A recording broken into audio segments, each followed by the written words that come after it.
చూసేది సైలెంట్గా ఉండకండి. మన చుట్టుపక్కల వాళ్ళే ఇట్లా చేస్తారు, ఇట్లా అవుతుందని ఎక్స్పెక్ట్ చేయలేదు.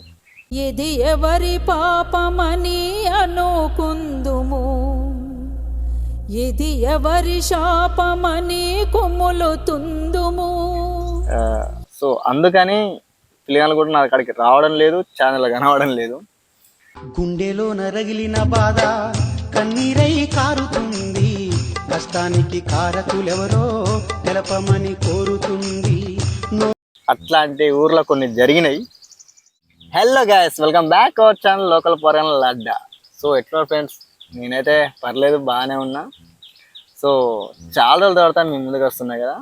అసలు విషయం ఏంటిదంటే, కొన్ని రోజులు కాదు, కొన్ని నెలల నుండి అయితే మన ఛానల్ అయితే మన పోరగాళ్ళు అయితే కనబడతలేరు, మన లోకల్ పోరగాళ్ళు. కొన్ని కారణాల వల్ల వాళ్ళు దూరం అయ్యారు. ఆ కారణాలు అంటే పెద్ద పెద్ద ఏం లేవులే కానీ, బట్ మొత్తానికైతే మన ఛానల్ రాకుండా అయితే కొంతమంది చేసిర్రు. ఇక పచ్చి చెప్పాలంటే కొంతమంది చేసిర్రు, అంటారు కదా కళ్ళమంట అని. సో అట్లాంటి ఊర్లో కొన్ని జరిగినాయి. సో అందుకని పిల్లలు కూడా నా అక్కడికి రావడం లేదు, ఛానల్ కనవడం లేదు. అయితే మళ్ళీ నేను ముందుకు ఎందుకు వచ్చిందంటే, ఎప్పుడైతే వీడియోస్కి చిన్నపిల్లలు దూరం అయినలో మన పోరగాళ్ళు, చాలా కామెంట్స్ అయినా, మెసేజ్లు అయినా, కాల్స్ అయినా, ఏదైనా పోయినా కానీ, ఏంది బ్రో వీడియోస్ రావట్లేదు, పిల్లలు కనబడతలేరు, ఏమైంది అని, ఏం జరిగిందని చాలామంది అడుగుతారు. ఎవరికేం చెప్పాలనో ఏం అర్థమవుతుంది లేదు.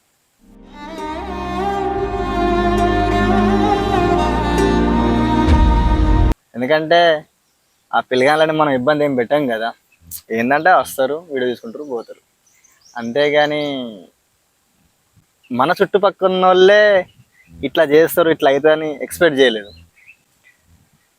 ఇలా ఓపెన్ అవ్వడానికి కారణం కూడా ఏంటిదంటే, మళ్ళీ వాళ్ళు లేకపోయినా కానీ నేను అనుకుంటాను కదా, డైలీ వ్లాగ్స్ లేకుంటే నేను షూటింగ్ వెళ్ళినా కానీ, ఎటన్నా ప్లేస్ పోయినా కానీ, ఆ వీడియోస్తోనైనా నేను మీ ముందుకు వద్దామని, మళ్ళీ కంబ్యాక్ ఇద్దామనే ఆలోచనతో ఈ మ్యాటర్ చెప్దామని చెప్పి ఈ వీడియో స్టార్ట్ చేసిన.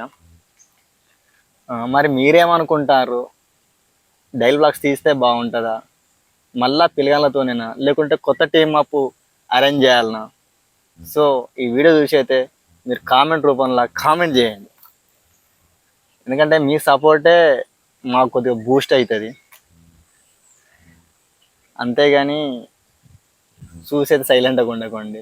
కొంచెం మీరు కామెంట్ చేస్తే దాన్ని బట్టి నేను ఎలా రియాక్ట్ అవ్వాలనో అలా రియాక్ట్ అయ్యి చేద్దామనే ఆలోచనతో ఈ వీడియో తీస్తున్నా. ఓకే, మరి please do comments, please subscribe. ఇంకొకటి ఏంటంటే, అసలు ఇంకొకటి ఎంత మైనస్ అంటే, పెట్టాక 2 months 3 months అవుతుంది పిల్లగాళ్ళతో, ఇయాటికి 512 సబ్స్క్రైబర్లు తక్కువైంది ఫ్రెండ్స్. ఫస్ట్ టైం అసలు పెరుగుకుంటూ పోవాలి కానీ, నేను మధ్య మధ్యలో కూడా ఒక 2-3 షార్ట్స్ అప్లోడ్ చేస్తున్నా, మన ఛానల్ ఏడా బ్యాక్ అవుతుందేమో అని. అట్లా వేస్తున్నా కానీ 512 సబ్స్క్రైబర్లు మైనస్ అని అంటే అసలు ఘోరం అంటే ఘోరం. ఒకప్పుడు 500 సబ్స్క్రైబర్లు రావాలంటే ఘోరం కష్టపడేది. అలాంటిది ఎవరెవరికో వస్తున్నాయి సబ్స్క్రైబర్లు. మేము content videos, shorts, funny content video కష్టపడి తీస్తే కూడా అన్ని సబ్స్క్రైబర్లు నాకు 2 months పట్టింది. అలాంటిది 1 month కూడా 15 daysనే 500 సబ్స్క్రైబర్లు తక్కువైంది. ఎందుకంటే వీడియోస్ పెడతలేరు కదా అనే ఉద్దేశంతో కూడా సబ్స్క్రైబర్లు తక్కువ అయిపోయారు. ఇది మరి ఇక వీడియో. ప్లీజ్ మీరైతే కామెంట్ చేయండి.